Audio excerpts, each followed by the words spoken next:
Pocos, pero somos pocos, pero buenas personas. Increíbles personas. Ahí se irán sumando. Hola, buenas tardes a todos. Un gusto estar acá presentes, aunque sea online. Le comentaba a Carolina y Nancy que en un inicio lo queríamos hacer presencial, pero bueno, por tercera ola, cuarta ola, quinta ola, y las restricciones para juntar a mucha gente eran muchas, y tampoco teníamos permiso por el COVID para hacer un salud, así que vamos a presentar la revista para poder hacerla circular ahora, hoy, como un acto ritual, ¿no?, de la presentación, y ya esperemos que en enero o en marzo nos podamos juntar a compartir, ¿no?, a compartir como se debe presencialmente. Es como cuando te llega la revista en la mano y uno huele el olor a imprenta. Voy a hacer una pequeña presentación de la revista. La revista Diagrama nace el año 2017 como una revista de la Facultad de Artes con el apoyo de Edición Universidad Finisterre. Acá tenemos a Santiago Aránguez y Benito Escobar, que son los coordinadores de Ediciones UFT. Muchas gracias por estar acá. La revista es una publicación anual basada en la investigación y en las prácticas artísticas, pensada para difundir y hacer circular teorías, propuestas, diálogos inter, trans e indisciplinarios. El comité editorial está conformado desde sus inicios por las y los profesores de la Escuela de Artes Visuales Natacha Pons, Ignacio Nieto, Raimundo Edwards, Sebastián Majaluf, Enrique Zamudio y yo. Y desde el año 2020 se integran al comité Marco Antonio de la Parra y Federico Zurita de la Escuela de Teatro. Cada convocatoria aborda temáticas diferentes que nos parecen fundamentales para pensar las prácticas artísticas. En el primer número nos preguntábamos sobre las implicancias de la investigación artística, tanto desde su aporte dentro de la academia, como en sus repercusiones y aportes para la construcción del conocimiento. El segundo número se centró en las propiedades de los materiales, entendiéndolos como investigaciones procesuales, en donde las experiencias subjetivas de los materiales, sus análisis críticos o la reflexión en torno al hacer abren indiscutiblemente discusiones relevantes con respecto al arte contemporáneo. El tercer número propuso como eje central la idea de mapas y cartografías, desde su función diagramática, conceptual y procesual, en las relaciones y cruces del pensamiento de las artes visuales, proponiendo investigaciones en torno al archivo de artistas, entrevistas que dieran cuenta de la reflexión teórica sobre las prácticas artísticas desde la performance al arte sonoro, pasando por propuestas de gestión cultural en el sur de Chile. El cuarto número invitó a leer y ver reflexiones sobre el estallido social y su relación con el territorio situado, las implicancias de las prácticas colaborativas y las expresiones populares, también sobre las perspectivas del arte y la educación en dicho contexto, al cual se le sumó en parte la crisis sanitaria o las posibilidades de contención del trauma en el área del arte terapia, entre otros. La revista anual está disponible en formato físico a través de ediciones de la universidad y descargable en formato PDF en el repositorio institucional de la universidad. Hoy presentamos el quinto número, que planteó como eje central trabajar en torno al concepto de sindemia. No voy a hablar mucho del quinto número porque invitamos a presentarlo a Nancy Mancilla y Carolina Araya. Las voy a presentar brevemente. Nancy Mancilla Alvarado es artista visual, profesora, gestora, curadora, investigadora en procesos artísticos contemporáneos situados, integrante de la colectiva internacionalista y la PAN, quien además participó en este número junto a Loreto González con la investigación Reparaciones Circulares o The Long Game of Patience, iniciativa de la colectiva antes mencionada. Y Carolina Araya, Bravo, es actriz, docente universitaria y actriz de doblaje, magíster en artes, mención teoría e historia del arte, Universidad de Chile, actriz y profesora de enseñanza media, mención actuación, Universidad Finisterre. Actualmente cursa el magíster en formación docente de la misma universidad, y quien también participó en este número junto a Valeria Nilo con el artículo Tentativas sobre creación actoral y escénica híbrida en un contexto tecnovivial a partir de la obra documental Antígona Pandémica, el estallido del arte en Chile. Agradezco obviamente, y después los vamos a nombrar, a todas y todos los que colaboraron en este número, que ya vamos a presentar formalmente. Ahí está la portada. Pero antes de darle las palabras a Nancy y después a Carolina, me voy a permitir leer el texto de inicio de la revista, unas palabras de inicio, que escribió Marco Antonio de la Parra, a propósito de la portada y contraportada de la revista, hecha en este número por Javier Pañella, a quien le agradecemos enormemente. Y dice así: La peste de las 7 cabezas. Fue en medio de las llamaradas, en medio del terror y la esperanza. Ardían las calles y avisaron de la peste. Dijeron, viene del oriente. Dijeron, alguien se comió un murciélago. Dijeron, alguien viajó a través de los océanos contaminando a su paso a cuanto ser humano respirar de su boca. Nos hicieron ponernos mascarillas, barbijos, tapabocas. Nos hicieron lavarnos las manos como cirujanos. Hubo tutoriales enseñando a lavarse las manos como cirujanos. En las puertas se puso termómetros y alcohol gel. Todas las puertas fueron marcadas como malditas. Malditas posibles entradas por las cuales se podía salir convertido en cadáver. Tos, dolor de cabeza, fiebre, ahogo, pérdida del olfato. Todos sintieron el terror. O su par, la negación y la fiesta. Anunciaron la vacuna. Unos creyeron en ella, otros no. ¿Qué será peor que las complicaciones, que los efectos colaterales?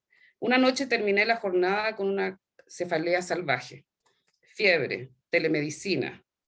Ya todo era distancia, remoto, teleeducación, teletrabajo, televida. Delivery para todo, guantes, gorro, atención. Mantenga la distancia social. Me tomé la temperatura, fiebre. Telemédico me pide me haga un PCR. Es junio del año 2020, el año cerrado y marcado y peligroso, el año que vivimos en riesgo, PCR positivo. A la cama, a cuarentena, la más larga cuarentena, la que no cesa nunca. Saturación de oxígeno, el dedo pinzado por el oxímetro. Estás saturando mal, baby. A la clínica. ¿Cuántas noches? No sabemos, nadie sabe nada. Nunca tantos exámenes.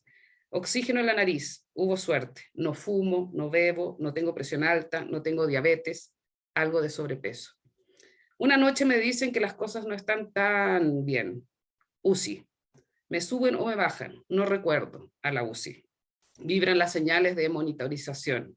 Números, líneas, entran y salen mujeres vestidas como astronautas. Recibo instrucciones a veces amables, a veces no. La que distingo como la doctora me da buenas noticias. Vuelvo a la pieza común. Quiero vacunarme, pero no hay vacuna. No se sabe si quedaré inmune. Nadie en mi casa se contagia. Se les declara asintomáticos. Regreso al hogar tras 6 días en la clínica. No fui colocado en prono, ni intubado, ni se me indujo al coma. Imagino las salas repletas de los hospitales públicos. Cuerpos boca abajo, totalmente inconscientes. Gente en camas clínicas, unidades críticas, salas con solamente camillas, salas con solo sillas de ruedas. Que alguien invente la vacuna. Otros se niegan a ponérsela. Otros ruegan el milagro de la ciencia. Sinovac, Sputnik, CanSino, Pfizer, AstraZeneca. ¿Cuál te toca? Vas camino a los 70. Sinovac. Todo tipo de comentarios. El terror se convierte siempre en una leyenda de monstruos y héroes. Largas filas para vacunarse. Yo vi mis pulmones tomados en sus bases por los coágulos. Yo sentí el ahogo, la disnea al subir las escaleras.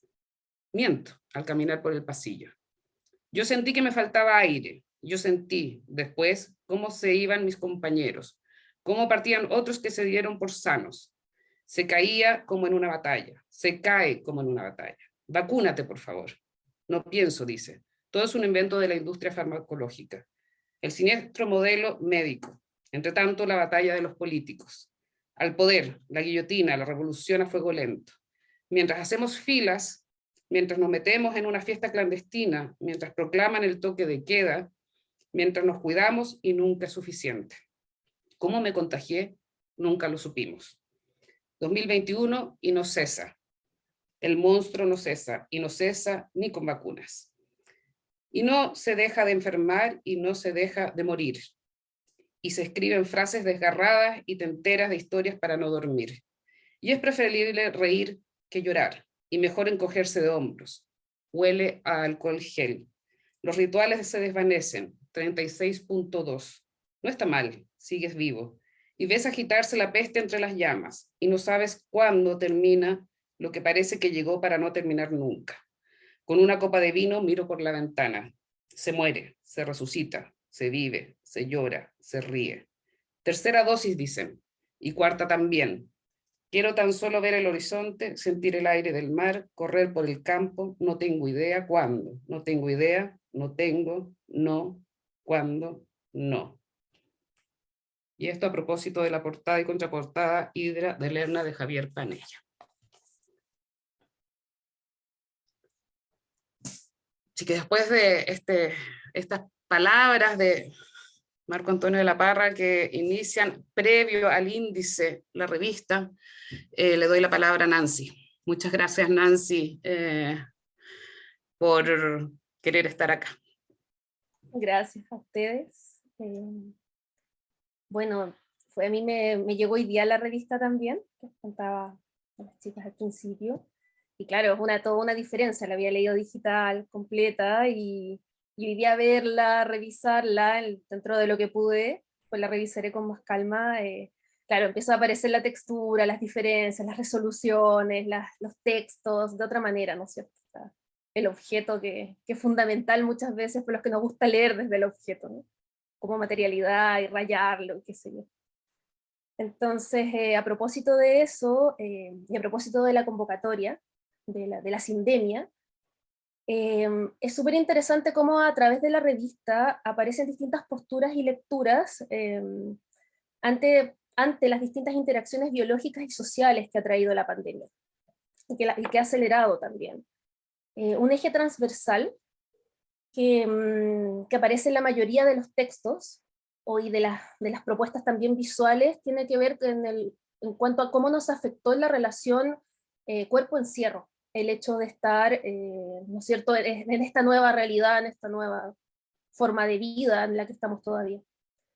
Entonces empiezan a aparecer, ¿no es cierto?, y se empiezan a relatar distintos tipos de procesos creativos que empiezan a aparecer desde el hogar, estableciendo una nueva relación, donde hay una preocupación también bastante transversal en varios textos por, ¿no es cierto?, este campo que excede lo disciplinar. Es interesante eso, porque yo vengo del campo de las artes visuales y claro, uno se cruza en la interdisciplina con otras prácticas, pero es súper interesante ir leyendo textos, por ejemplo, desde las artes escénicas o de cómo se ve, y finalmente, claro, o sea, uno sabe que son los mismos problemas, pero el evidenciarlo me parece fundamental. Las mismas necesidades, los mismos problemas, incluso las teorías que subyacen estas problemáticas. Entonces, va apareciendo un campo de investigación mucho mayor, mucho más ampliado, por ejemplo, en el texto de Carolina Araya, ¿no es cierto?, a propósito de todo el problema de la creación actoral en este contexto, o el de Tiago de Abreu, ¿no es cierto?, Al aire libre, donde se pregunta si somos seres anónimos a nuestros vecinos, y si nadie está cerca para oírlos, ¿hacemos algún sonido? ¿Dónde sembrar? ¿Dónde pelear? ¿Dónde resistir? Esta nueva relación y estos nuevos signos, me pregunto entonces qué signos, ¿no es cierto?, se elaboran y se reelaboran en este cuadrado en el que estamos incluso hoy día, ¿no es cierto?, viéndonos y conectándonos. Y me recuerda esto un poco a Chulhan y su idea del ser ventana, ¿no es cierto?, del windowing, y cómo empieza a aparecer esta medialidad que pareciera infinita, pero que seguimos, que nos conecta una vez más desde esta precarización o no precarización, porque en verdad tenemos la posibilidad de estar conectados, muchas otras personas en Chile no la tienen, por ejemplo, en otros contextos también. ¿Cómo seguimos comunicados? Entonces, es interesante también que varias de las propuestas plantean la necesidad y plantean la acción, llegan de la necesidad a la acción de problematizar cómo se pueden generar nuevos espacios de copresencia desde lo doméstico, ¿no es cierto? Se plantea de esa manera, me parece súper interesante también la idea, cómo volvemos desde este otro lugar digital a la idea de copresencia, de recodificación, y, ¿no es cierto?, como dice Carolina Araya, en una intercorporeidad desterritorializada, a través de lo tecnovivo, ¿no es cierto? Cómo hacemos cercano lo distante entonces, y podemos ir transformando los espacios en los que estamos habitando, nuestras casas. A esta hora la mayoría quizás estamos en nuestras casas, ¿cierto? Entonces, como señala Thomas Peters en su texto y en el título de su texto, ¿no es cierto?, también para luchar con esta peste de 7 cabezas, que también nos remita a la portada de la revista, donde el tiempo, a propósito también de esta idea del tiempo, el tiempo se hace más impredecible, aparece un carácter variante según la complejidad social en la que estamos, ¿no es cierto? Hay personas y hay grupos que en un comienzo sintieron una desaceleración del tiempo, el tiempo se hizo más lento, empezó a aparecer la idea de atemporalidad, pero a muchos luego se nos aceleró. A mí me pasó esto todo el tiempo, ya estoy en una aceleración desbordada, ya como todo lo que no ocurrió en algún momento está ocurriendo todo junto ahora, y entre que podemos salir, pero en verdad no tanto, entonces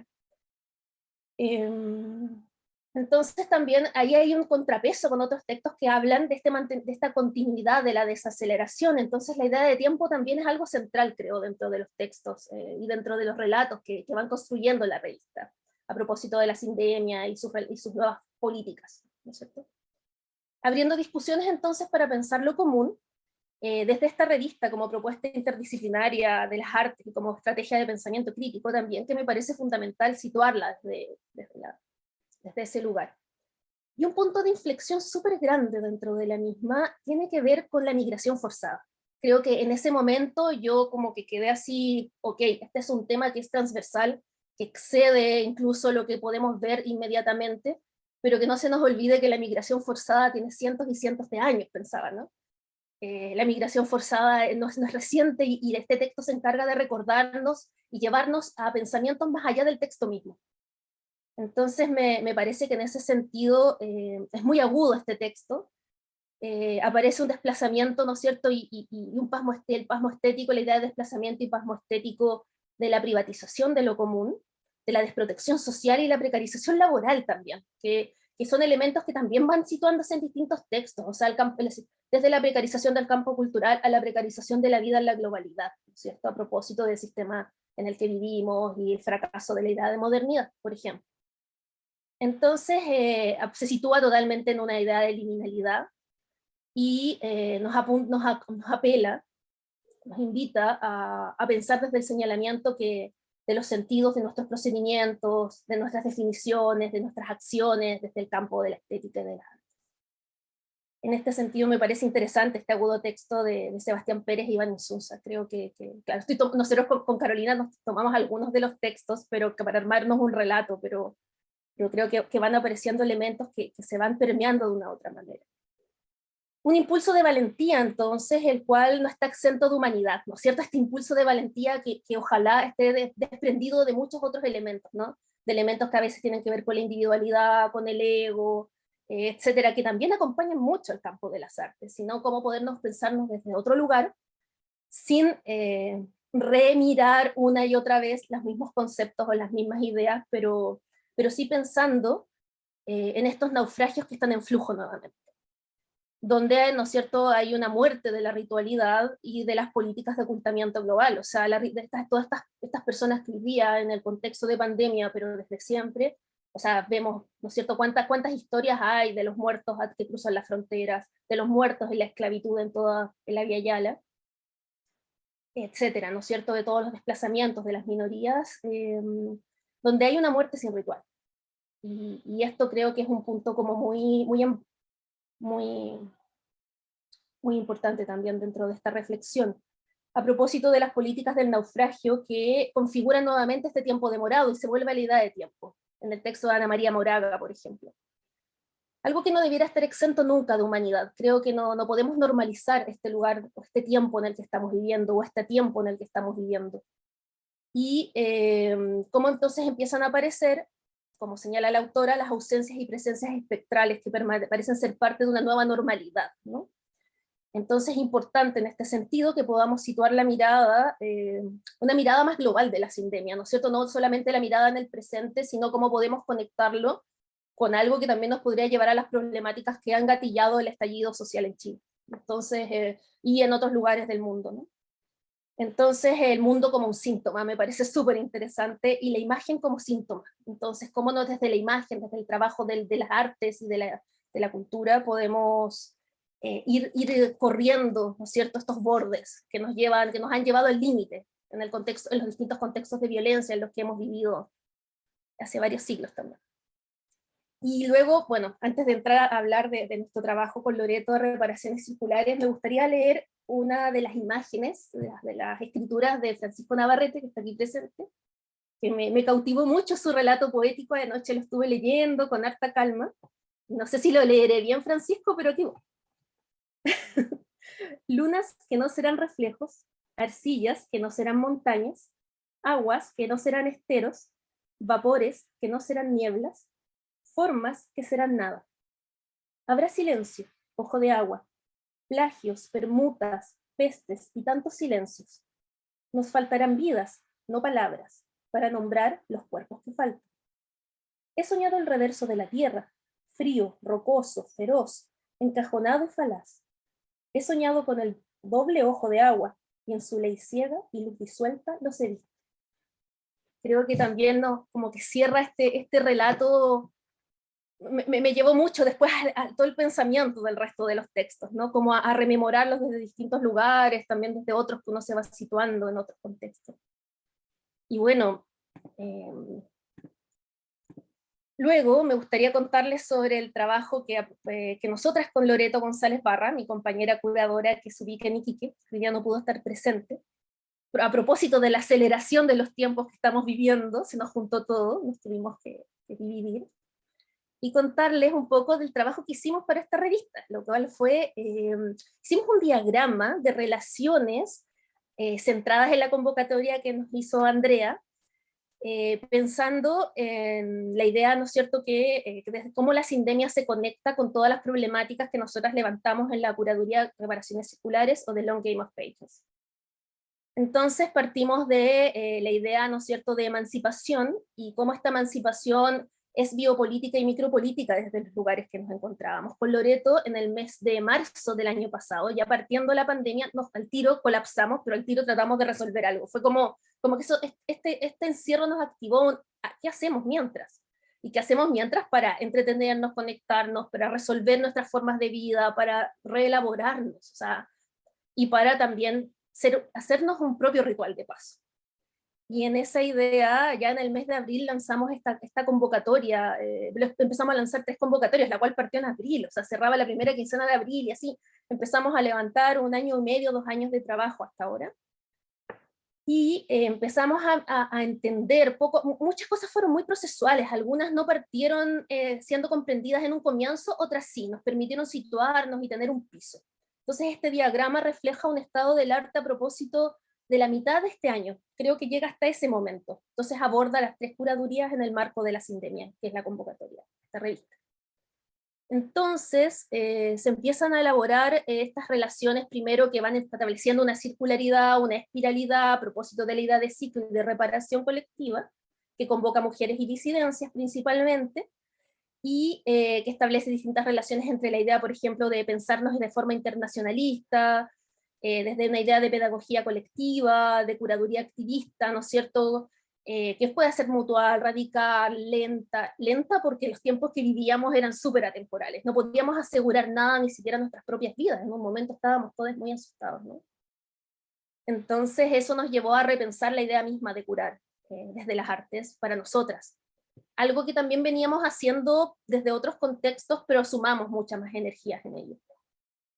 Entonces empieza a aparecer una relación mucho más de malla, de rizomática, basándonos en un pensamiento mucho más ecológico que nos permitiera transitar de otra forma por estos tiempos, como pensando también desde una práctica artística, más que desde un arte contemporáneo, como desde una idea de retaguardia. Empezamos a pensar en esta circularidad. En este diagrama pueden encontrar algunos de nuestros referentes y cómo estos se van conectando con algunas de las respuestas que empezaron a aparecer desde los artistas que fueron dando respuesta a esta convocatoria. Apareciendo la primera línea de investigación que se llama Anticipaciones, Ilusiones, Predicciones y Distopías, ¿no es cierto? La enfermedad como primera distopía. Y la cual nos empezó a llevar a nuevos, eran como el diagrama del diagrama del diagrama que íbamos elaborando, y este primer diagrama del diagrama habló de temas, nosotros hicimos una convocatoria, llegó una respuesta y de eso volvimos a reelaborar y a reelaborar. Eso era muy interesante, un poco masticar y rumiar lo que iba pasando. Entonces podíamos hablar de feminismos y justicia social, de ritos y brujerías, de demonios y travesías, ¿no es cierto? La peste también podría llamarse un demonio, como este ser de muchas cabezas. De los flujos de la memoria, y entonces elaboramos categorías y subcategorías que nos permitieron armar un dibujo de relaciones. Y aparece entonces esta interacción entre la idea de dominio y dependencia, ¿no es cierto?, las grietas de los ritos, las roturas de las ritualidades, las resistencias que van apareciendo a través, por ejemplo, de los viajes de la mente, pero también que nos iban conectando de una u otra manera con los ejes principales que a nosotras nos apelaban a nuestra investigación como mujeres, como curadoras, como investigadoras, y que tiene mucho que ver también con el colonialismo intelectual, si bien miramos una Europa o miramos una hegemonía, también nos pensamos desde un sur, pero también nos pensamos como mujeres y nos pensamos como minorías, porque además vivimos en regiones y todas esas cosas que empiezan a pasar, ¿no? Y se empiezan a intersectar. Entonces, bueno, en esta primera convocatoria llegaron personas de los 5 continentes, lo cual no lo esperábamos, y fue súper interesante, fue hermoso, creo, como ir entendiendo cómo otros, desde sus contextos, estaban en la misma que nosotras, y estaban entendiendo el mundo, cada uno desde su contexto, y eso fue genial, fue realmente un regalo. Y nos preguntábamos en este tiempo, por ejemplo, qué nuevas políticas sensibles establecen nuestras cuerpas con el medio y cómo podemos generar nichos de libertad, protección y resistencia, que es un poco también a lo que ha apelado Reparaciones Circulares. ¿No es cierto? Cómo entonces se vincula esto a una segunda mirada que tiene que ver, se llama zona liminal, geopolítica y contextos, y por ejemplo uno de sus representantes simbólicos de mapeos y de cartografía fue el jaguar, pensando este jaguar como una bestia ambigua, como el jaguar latinoamericano, ¿no es cierto?, de las culturas también locales, que es un ser ambiguo, un ser asexuado o multisexuado, que, ¿no es cierto?, pero también que nosotras le colocamos la máquina atrás, ¿no es cierto?, este jaguar que hoy día es el jaguar de Latinoamérica, Chile el jaguar de Latinoamérica, o todos estos países que se piensan desde una animalidad cooptada, ¿no es cierto?, y empiezan a generar estas dualidades. Entonces este jaguar está medio enfermo, está transformado en una máquina. Entonces esta máquina, ¿no es cierto?, nos ofrece una mirada sobre la distopía, que se vincula fuertemente a la idea de liminalidad, que también, por ejemplo, aparece en otros textos de esta revista, y a la idea de crisis y a esta sindemia que es biológica, espiritual y social, ¿no es cierto? Este es como el punto de inflexión de la sindemia, esta fue nuestra segunda convocatoria, cuando el virus estaba muy álgido, cuando los hospitales estaban muy llenos, entonces fue un momento muy de crisis, y todos los trabajos que llevaron nos hablan de esta crisis. Por ejemplo, el trabajo Julio Urbina, que se graba dentro de su habitación y circula, y cada uno de estos cuadraditos es un video donde él va rotando, y como que es muy interesante ver ese recorrido. Aparece entonces una nueva Babilonia en este desorden, porque también hay un desborde de la virtualidad. En un momento estábamos todo el día conectados, había muchos lives, muchas cosas, muchas actividades, y entonces ¿no es cierto?, esto nos permitió conectarnos también con otros proyectos, que estaban en la misma idea de, por ejemplo, Virus TDS habla de la idea de virus desde el nombre de su proyecto en adelante, que es un proyecto compuesto por chilenos que vivían, la mayoría de ellos viven en Suiza, algunos están ya de vuelta en Chile. Entonces se nos pregunta en ese momento, y nosotras nos reelaboramos también con esta pregunta, ¿qué bordes transitamos para que otros espacios sociales nos lleven a romper con los afectos de un pensamiento colonial, lineal, histórico y agresivamente unidireccional?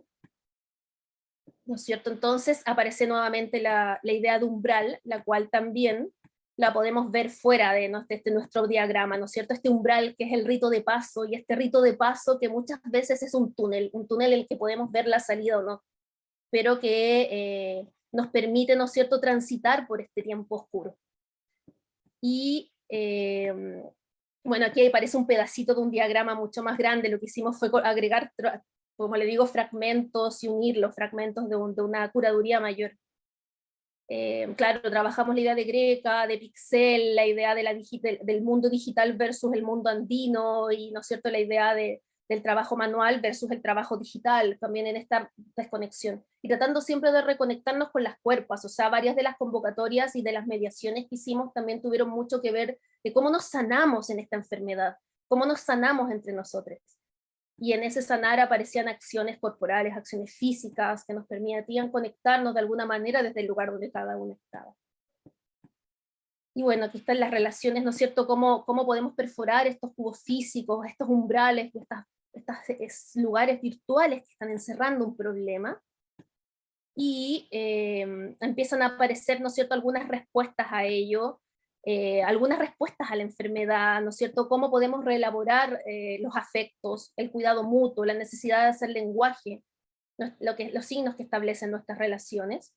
Y esta misma energía cíclica, que es el centro del diagrama, que se empieza a desprender primero hacia sus distintos lugares, ¿no es cierto?, se empieza a reencaminar con la tercera convocatoria, ¿no es cierto?, que fue Cinturón Verde, Soberanía Alimentaria, y que empieza a pensar, como que se agarra fuertemente de este pensamiento ecológico y de la idea que también se ha abordado harto en las artes, ¿no es cierto?, la idea de micelio, de malla, de red, y empieza a elaborar proyectos como, bueno, Sebastián Calfuqueo nos colaboró con este proyecto que hizo con estos hongos y con esta recolección de hongos, que podía ser en sí mismo una mediación, que podía servir desde niñez para trabajar con niñas hasta pensarlo con adultos. Entonces, son proyectos transversales también los que empiezan a aparecer, donde es algo súper importante, es la presencia del corazón. Creo que en todos estos proyectos, sea en los proyectos que nos hablan sobre lo liminal, y la crisis de la pandemia y de la peste, o de los que dan esperanza desde la ritualidad y la brujería, por ejemplo, o desde la lucha social y el estallido, ¿no es cierto?, que no quieren que se pierda, todos tienen una presencia fuerte del corazón que tiene que ver con la supervivencia, con el supervivir este tiempo oscuro.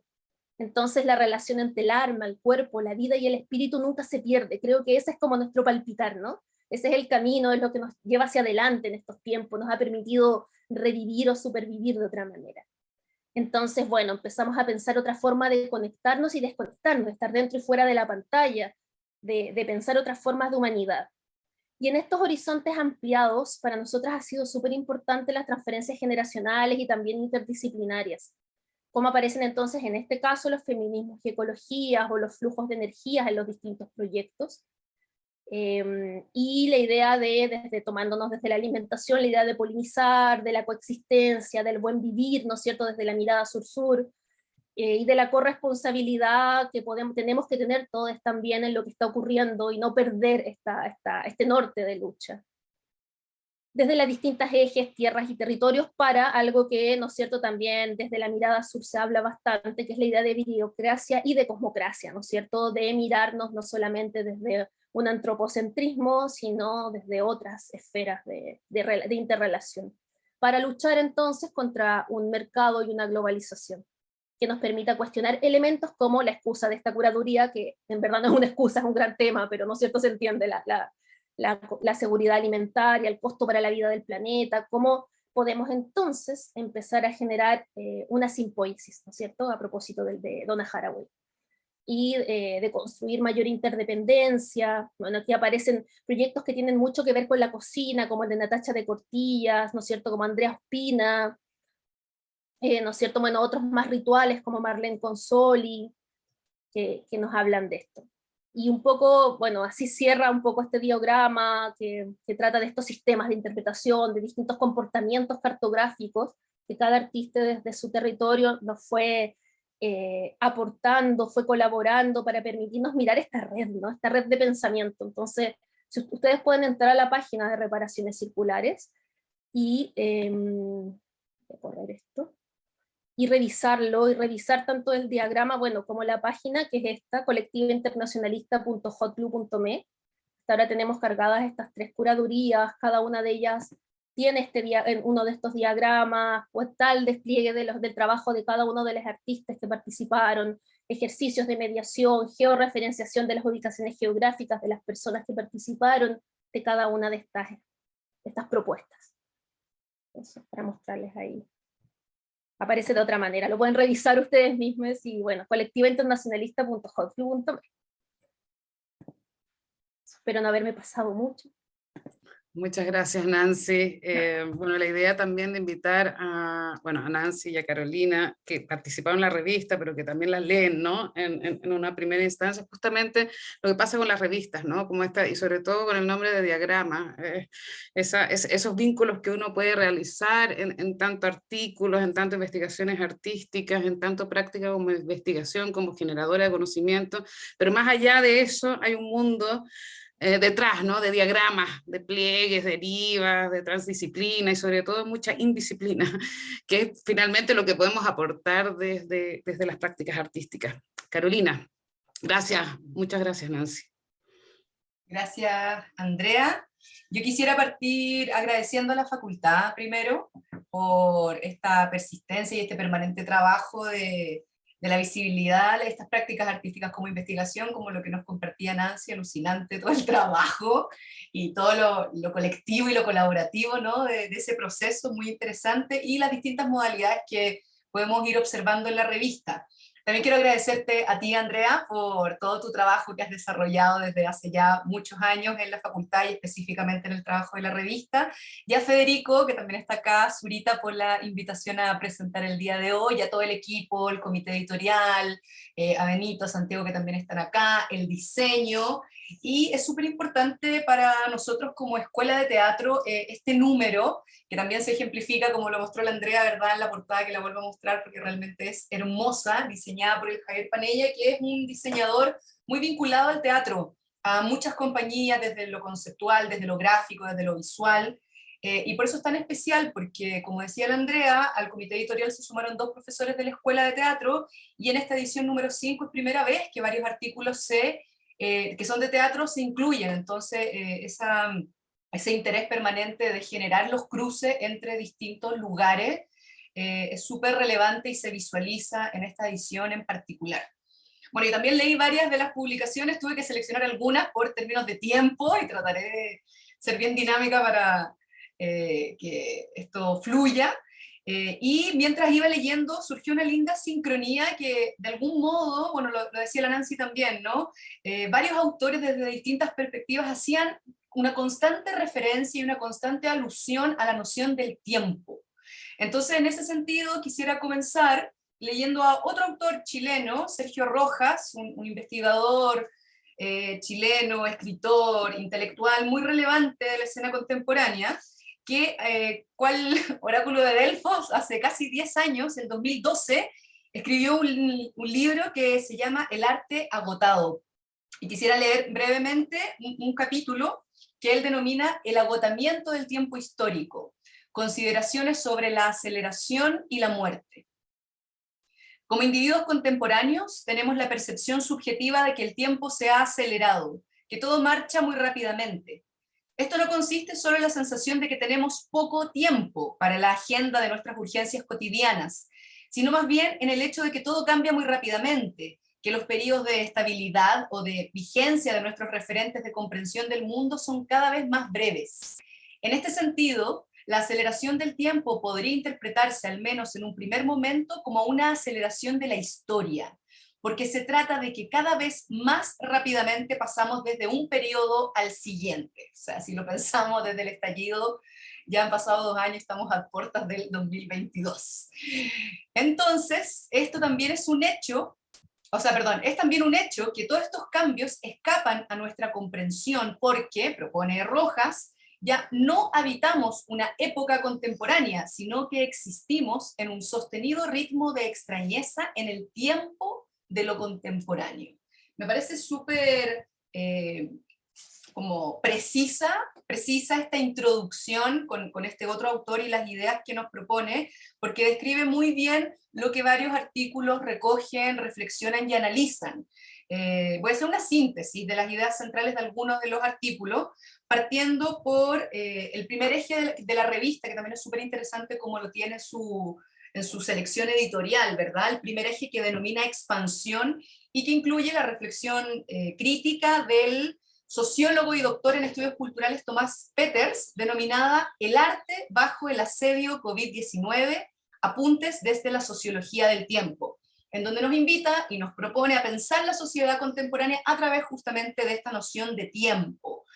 Él nos señala que en estos tiempos del COVID pareciera que se ha producido una desaceleración de la ajetreada vida moderna, y la evidencia cotidiana del presente nos demuestra una presencia incómoda del tiempo, es decir, la falta de tiempo.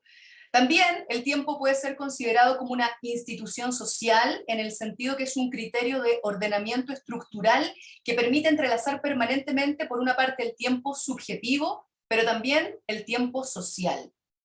Aquí hay un factor clave que él destaca, que una sociedad que promueve mayores lógicas capitalistas percibe el tiempo como una escasez.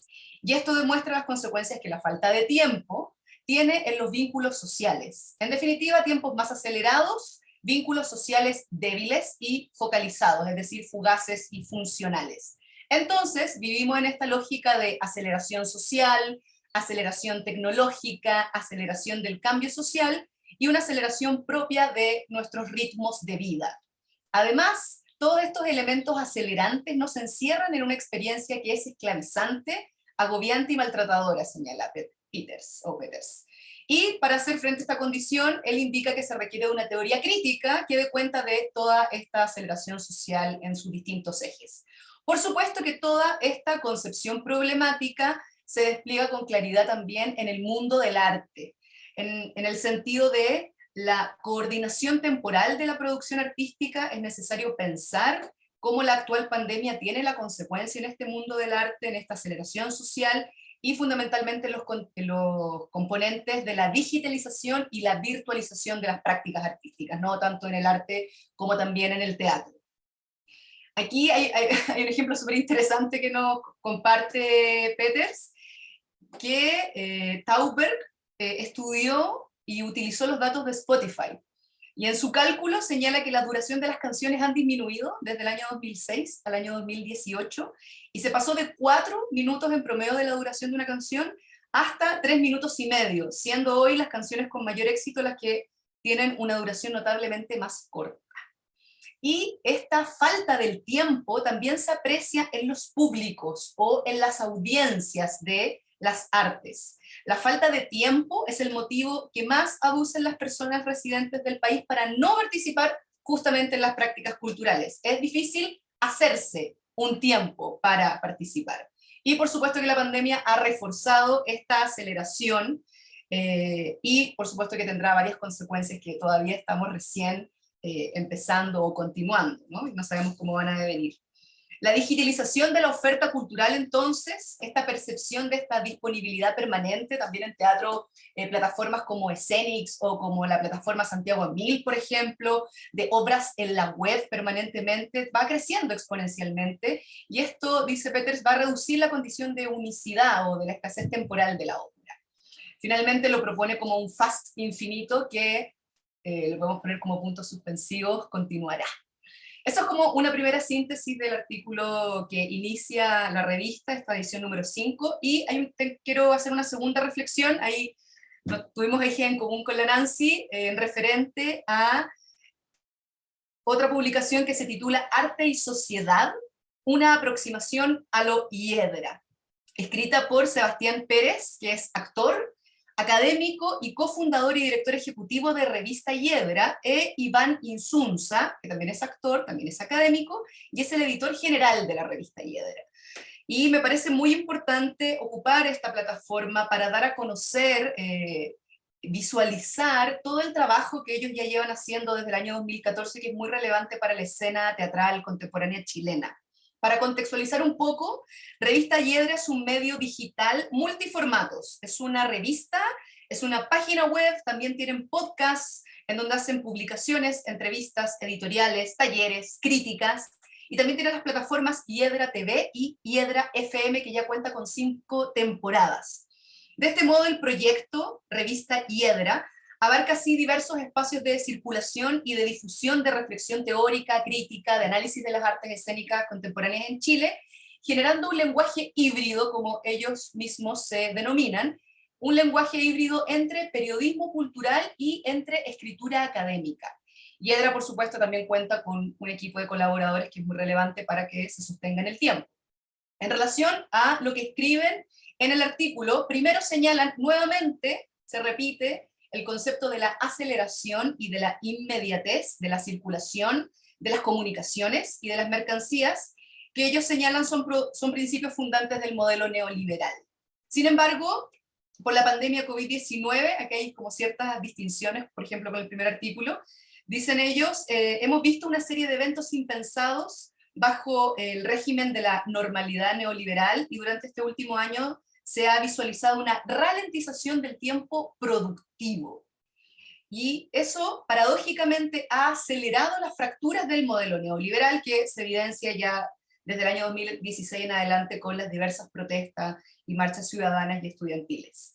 Entonces, la primera propuesta que ellos desarrollan en el artículo es exponer una mirada histórica y una revisión conceptual de una serie de desplazamientos artísticos de los últimos 30 años que inciden en la sociedad chilena. Lo denominan como la restitución de lo político, el restablecimiento del lazo social perdido, la insistencia en la comunidad de iguales son impulsos, dicen ellos, que en definitiva están en sintonía con la resistencia.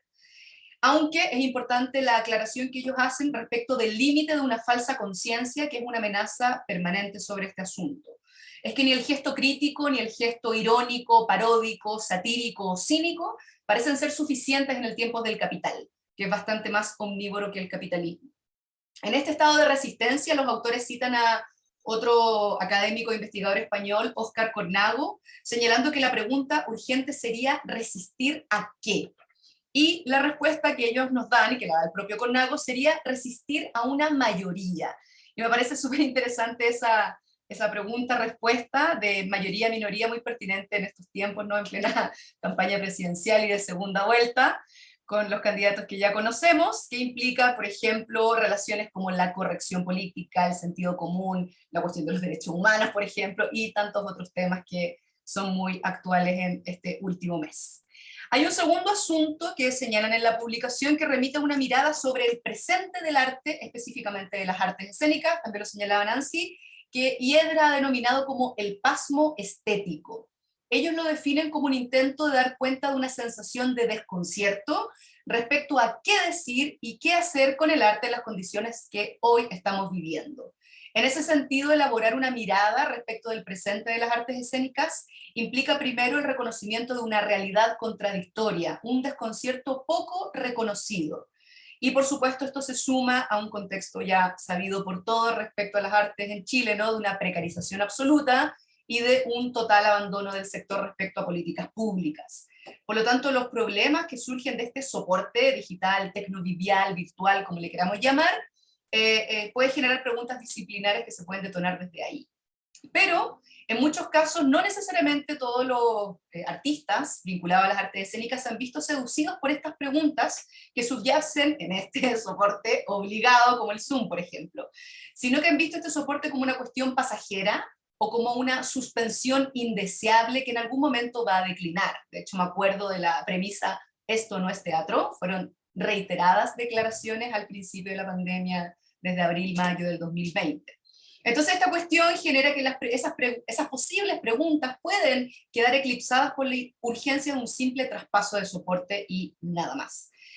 También señalan que este pasmo estético responde como reflejo simbólico al pasmo de un modo occidental, un modo humanista, moderno, capitalista y patriarcal de representar la vida.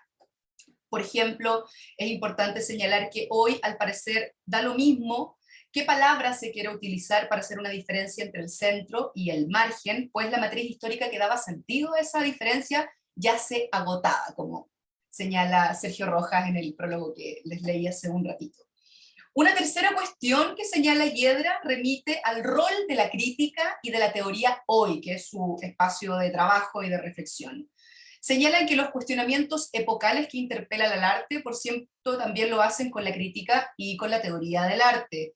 Hemos heredado de siglos pasados categorías que hoy operan como una suerte de cliché respecto del rol que cumple la crítica y la teoría, así también como el rol del crítico y por supuesto el rol del teórico. Para Hiedra, el gesto crítico y el gesto teórico no son otra cosa que generar el espacio y las condiciones para la reflexión y para el pensamiento, que esos son ámbitos de interés para el conocimiento humano. Sería un error insistir en entender la práctica escénica contemporánea separada de la teoría. Y en este sentido, a mí me parece que esta pregunta es fundamental que también nosotros nos hagamos cargo como academia, como escuela, como facultad de artes, ¿verdad? Respecto a los planes de estudios, en definitiva, al currículum, que le integre de manera concreta y de manera transdisciplinar, para dejar de lado esta separación artificial entre filosofía y ciencia o entre reflexión y acción, por ejemplo, como señala Humberto Maturana. Él indica, al separar ciencias y filosofía, nos privamos de la posibilidad de reflexionar adecuadamente sobre los supuestos de nuestro hacer y por ende de nuestro ser. Volviendo entonces al rol de la crítica, que se propone por parte de Hiedra como un ejercicio reflexivo que entrega puntos de referencia al lector. La crítica genera sentidos, pero también los disloca. Por eso su herramienta es la argumentación. La crítica hace relaciones de ideas, desmenuza el discurso, piensa en los efectos de sentido en relación al horizonte de expectativa que la propia obra genera. Pero también señalan que la crítica reconoce su propio carácter subjetivo. De este modo, la crítica asume que su tarea reflexiva tiene limitantes, pero ninguno de ellos será en criterios de gusto personal o de ponderaciones morales como lo bueno, lo malo, como suele ocurrir, y ha ocurrido por lo menos en el teatro desde hace ya varias décadas, en medios muy masivos, en medios de masa. Dicho de otro modo, las funciones de la crítica no implica señalar si tal cosa es buena o es mala. Y esto es muy importante en, por ejemplo, el desarrollo de los algoritmos de recomendación de Netflix. Sencillamente no se puede seguir pensando que la función de la crítica es, entre comillas, decirte qué ver. La crítica en ese sentido tiene que redefinir sus funciones y cumplir en hacer todo aquello que el algoritmo no puede. ¿Y qué es eso? Interrumpir el consumo para dar algo en qué pensar, para dar algo en qué reflexionar y generar de este modo una interpretación que pueda ser compartida entre un colectivo. En este mismo sentido, la teoría, señalan los autores, tampoco puede seguir comprendiéndose como un espacio sagrado al que solo un grupo de iluminados puede acceder. No debería haber distinción en ese sentido entre los grandes o los pequeños asuntos del mundo, indica Iván y Sebastián. Hiedra, por lo tanto, propone una estrategia retórica que permite hacer girar el nefasto imaginario teórico del Olimpo, lleno de hombres blancos y de la burocratización del paper y el Congreso. Entonces, ¿qué propone Hiedra? Propone que hay que articular una teoría como artesanía, que permita pensar la pequeña escala y la utilidad de esa escala. Una cuestión que no solo tiene que ver con la dimensión, sino que también tiene que ver con el sentido, es decir, una teoría que sirva, una teoría de uso. Artesanía también como un acto creativo, que sale al encuentro al mundo desde su especificidad, sin pretender una omnipresencia conceptual. Y también señalan los autores que esta artesanía demanda una valentía, pero una valentía con responsabilidad, también lo decía la Nancy, ¿no? Este impulso de valentía, porque las conexiones se dan afuera, se dan en el mundo y en el espacio público. Y pienso yo que Revista Hiedra intenta o pretende ser esta artesanía, una plataforma de crítica y teoría que vienen elaborando desde el año 2014 y hasta la actualidad. Como les decía, surge con un interés inicial por la crítica teatral, ya que observan que a lo largo de las últimas décadas la crítica teatral en Chile suele tener una conducta condescendiente y anclada en parámetros propios del siglo XIX.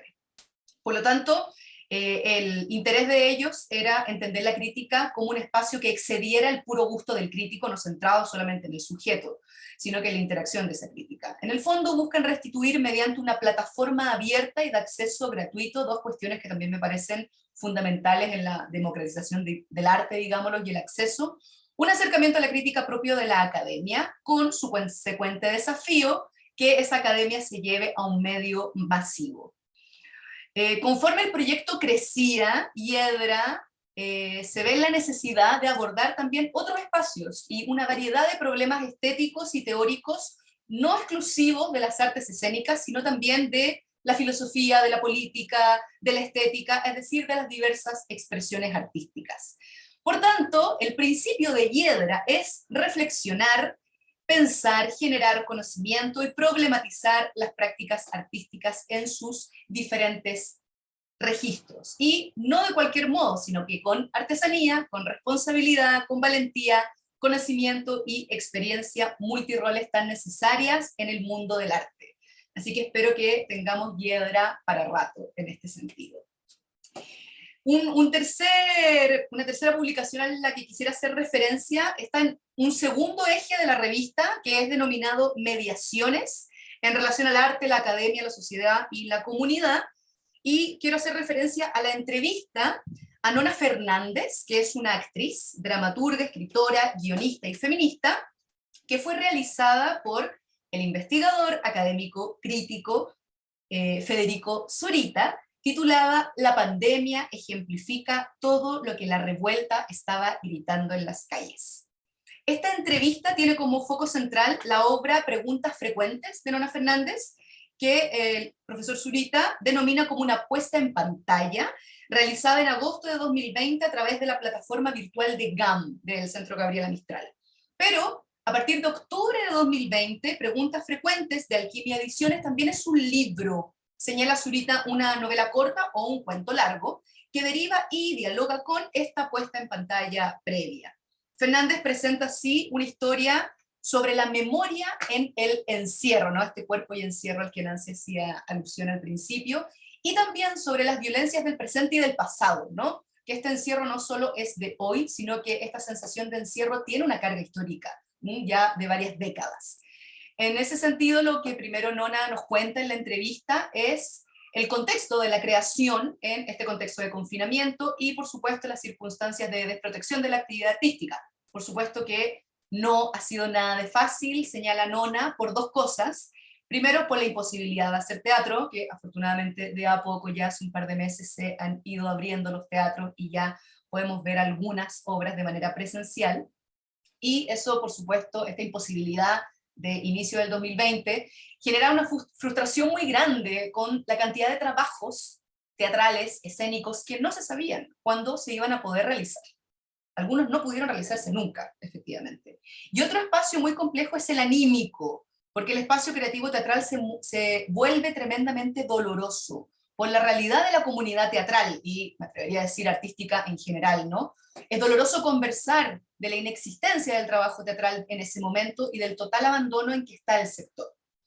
Fernández aplaude, sigue y ve lo que se hace en este contexto tecnovidial, pero no todo, porque la pantalla es bastante cansadora, y yo espero no estar cansándolos tanto ahora. Sobre la escritura, porque también es dramaturga y escritora, además de actriz, sobre la escritura que ella realiza, indica que es un trabajo que ella realiza sola, pero se le ha vuelto muy difícil emprender un trabajo de largo aliento, porque siente que en ese momento todo es una escritura un poco tartamuda, es un espacio de incertidumbre, es una escritura completamente abierta, en donde no tiene ánimo de clausurar nada, sino lo que ella denomina realizar la escritura del intento. La pandemia nos regaló dice Nona, un tiempo sin tiempo, otra vez la reiteración del tiempo, unas lindas sincronías que se generan en esta quinta edición, que para el ejercicio creativo, este tiempo sin tiempo, es tremendamente interesante, o por lo menos para ella así lo señala. Preguntas frecuentes, la obra que alude a la entrevista, en esa obra la realidad se fue filtrando en ese material y se volvió una posibilidad para ir registrándola, intentando entender esto que todavía no terminamos de entender o que no sabemos si vamos a poder entender algún día. En ese sentido, Nona no pretende que sea una novela, sino que ella lo denomina como un artefacto literario. Otro tema que conversan en la entrevista es respecto a la desprotección del arte. Y en ese sentido señala Nona que el teatro chileno tiene una vocación para adaptarse, nos adaptamos a todo. De hecho, la Nona cree que somos sobreadaptados, y yo también me sumo a esa idea. Es tanto la adaptación que hemos tenido a las precariedades que cualquier problema que tenemos lo asumimos como uno más de los que siempre hemos tenido históricamente hablando. En ese sentido hay una persistente resistencia al vacío. Y el teatro y el trabajo colaborativo que permite el teatro no es solo un espacio expresivo, sino que es un espacio para estar, es una forma de estar en el mundo. En este sentido es una necesidad vital de estar ejerciendo, y también es una manera de mantenernos pensando. Y bueno, por último, en la entrevista habla de todo este proceso reflexivo que es generado a partir de la pandemia. Dice que no podemos pensar la pandemia en Chile si no la pensamos en el enredo que está con la revuelta social. A ella le gusta pensar que esa revuelta no ha acabado, sino que está tomando otros cursos, deviniendo en otros procesos políticos, como por ejemplo la Convención Constituyente, y que lo que estamos viviendo en la pandemia es la herencia de la revuelta, como una caja de Pandora que se abrió, que salió todo y que no tiene control. En este sentido, la pandemia ejemplifica todo lo que la revuelta estaba gritando en las calles. Un estado de precarización, por ejemplo, que queda de manifiesto. Otra vez, Nona, la relación con el tiempo, siempre ha estado peleándole el tiempo a la vida para poder escribir, para poder concentrarse, y metaforiza el rasgo identitario de una sociedad chilena en lo que ella denomina que estamos viviendo un fuerte paréntesis temporal. O sea, en el fondo hace la relación de este encierro con estar viviendo un paréntesis temporal que tiene una vinculación con entender esto que está pasando a nivel planetario como una enfermedad universal que ha tomado una forma de virus. Y para terminar, porque yo sé que estoy pasada, perdón Andrea, quisiera hablar muy brevemente de el trabajo, la publicación que escribimos con la Valeria, que es súper interesante que tenga el espacio en la revista, porque tiene que ver con otro tipo de trabajo que se denomina la investigación formativa. Valeria, que es la que escribió el artículo conmigo, es estudiante, de hecho está a puertas de salir de cuarto año, y este trabajo surgió justamente en una de las asignaturas que yo imparto. Entonces me parece también súper interesante para nosotros como escuela seguir trabajando en ese espacio de la reflexión teórica a partir de la práctica, en el aula, en la línea de teoría y de historia, y que eso pueda salir del aula y, por ejemplo, poder concretizarse en una publicación como la que tenemos en esta revista. Entonces quisiera compartirles un breve spot del objeto de estudio que trabajamos en el artículo para que se hagan una idea. Esta es una obra que el año pasado hicieron los y las estudiantes de tercer año de la Escuela de Teatro de la FLIS. Así que voy a compartirles el spot.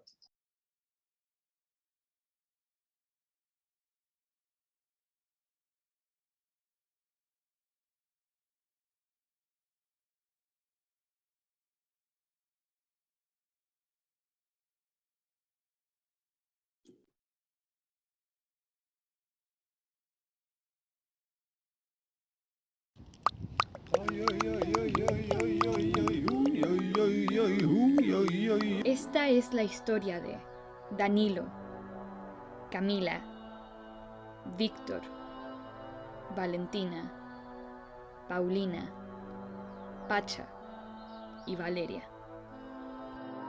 Chile tiene el rostro color amarillo, blanco, rojo, morado y negro. Eso es todo, yo no sé qué más quieres saber. Fue realmente espantoso lo que pasó. Planificó y realizó un acto irrevocable dentro de una performance. Yo solo espero que el Pacha haya encontrado la paz que tanto necesitaba en su alma. Pero la separación era inevitable. Cuando se apuñaló los ojos de verdad.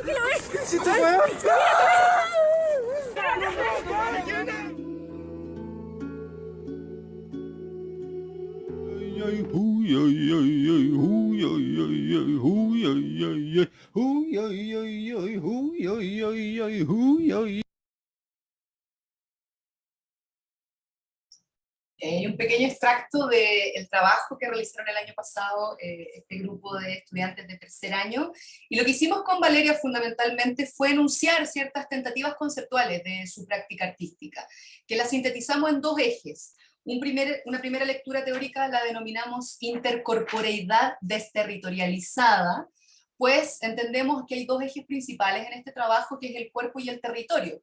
Pues resulta inevitable pensar en este trabajo sin detenerse en el hecho de que los estudiantes tenían intenciones de comunicarse creativamente, pero se encontraban en territorios geográficos totalmente distintos, como propone Dubati, desterritorializados. Entonces, la opción que encontró el grupo para mantenerse unido fue en esta noción de intercorporeidad que tomamos de una investigadora chilena que es María José Contreras, mediante en este contexto del tecnovideo como la única opción posible, o sea, para poder hacer algo, ¿verdad? Imagínense, en marzo del 2020. Entonces en este trabajo el cuerpo fue el protagonista y esa fue la premisa durante los meses de creación de la obra final Antígona Pandémica, en donde el cuerpo estaba restringido a reducirse a un espacio encerrado y que al ser habitado de esa manera en términos creativos fue súper útil como un recurso versátil que se podía trabajar y experimentar. En ese sentido el cuerpo funcionó como un transformador de espacios de comunicación, porque en el cuerpo es donde se recogen los vestigios de memoria de los procesos culturales. El cuerpo ha recibido y sigue recibiendo el impacto del confinamiento para luego transmutar ese fenómeno al cotidiano y posteriormente a la experimentación actoral y luego en el espacio público.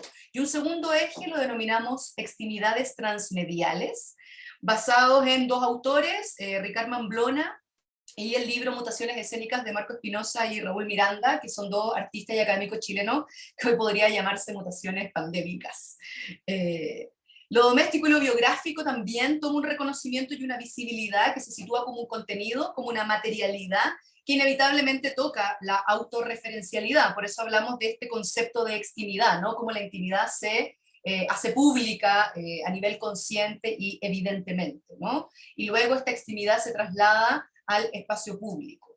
Y por otra parte, una última cuestión también que está presente en la obra son las ideas de cuerpo y muerte, que surgen en esta creación, ya que narran la muerte misma de un cuerpo que no solo se enfrenta al confinamiento de la pandemia, sino que se enfrenta a todo lo que ese confinamiento conlleva, una incesante espera por visibilizar las injusticias sociales a las que justamente hacía alusión Nona Fernández. Y para cerrar esta intervención, quisiera terminar conmemorando a Humberto Maturana, quien lamentablemente falleció el pasado 6 de mayo de este año, y quisiera hacer referencia a su último libro publicado en conjunto con Jimena Dávila, que se denomina La Revolución Reflexiva, una invitación a crear un futuro de colaboración, que se publicó en abril del 2021.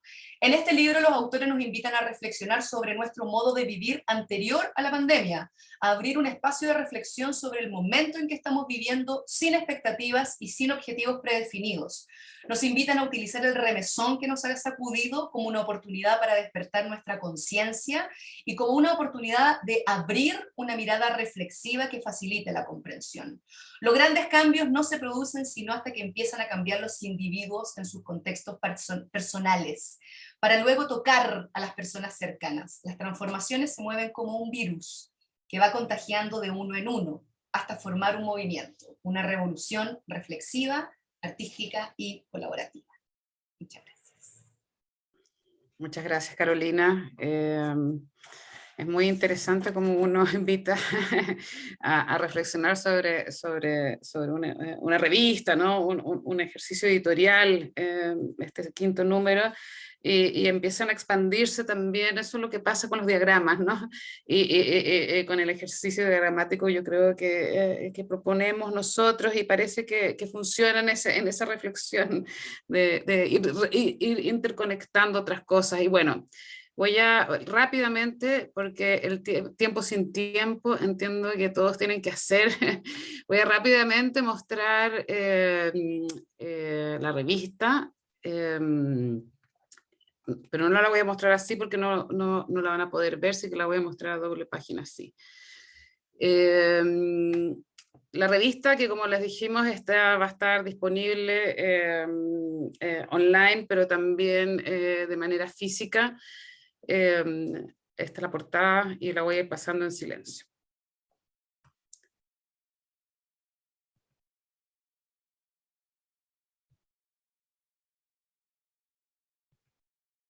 Me detengo solo acá para agradecer porque a todos los colaboradores, pero a Francisco Navarrete, a Federico, a Ana María Morá, a Camila Estrellas, que las veía aquí presentes también hoy día, bueno, y al resto de los que han participado.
Bueno, esto también pasará, como dice el colectivo Delight.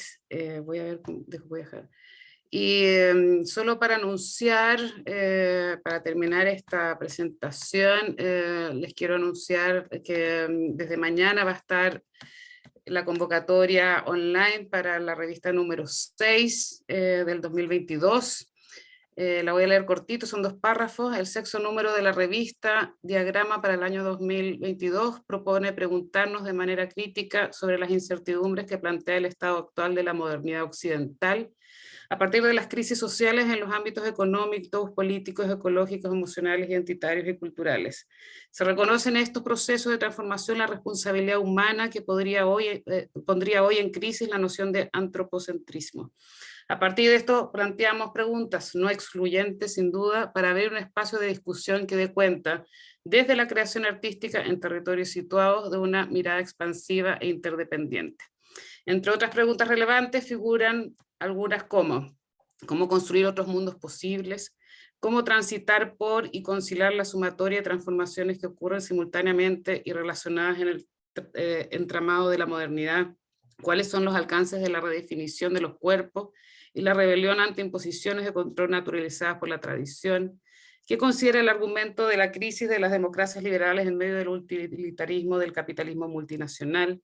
¿Qué implicancias tiene la inserción de la virtualidad en la ampliación de la realidad social, considerando la urgencia de actualizar y resignificar saberes ancestrales?